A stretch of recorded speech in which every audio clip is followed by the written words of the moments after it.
Bu darsimizda katta hajmdagi ma'lumotlarni bo'laklarga bo'lib arxivlashni ko'rib chiqamiz.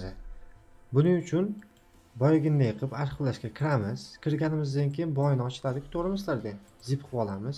Bu tomonda mana razdel tom degan joy bor.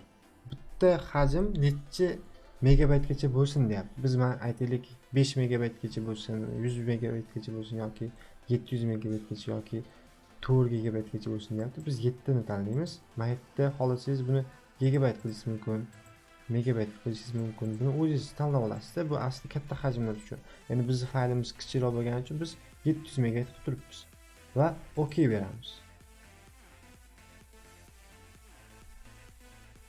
Ozgina kutamiz.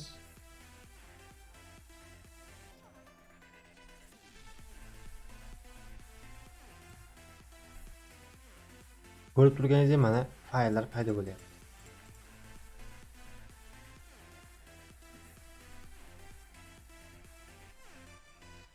Bu hali jarayon oxiriga yetgani yo'q. Biz ozgina kutib turamiz yana.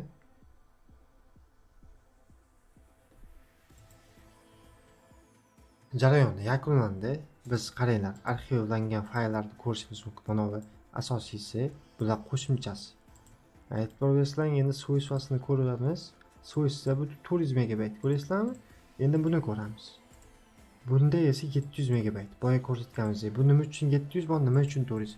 Bu aytaylik xotirasi 2 gigabaytdan oshiq bo'lgani uchun buni 3 ga bo'lgan, 7 va 400 bergan. Tushunasizlarmi? Shuning uchun shunaqa bo'lgan.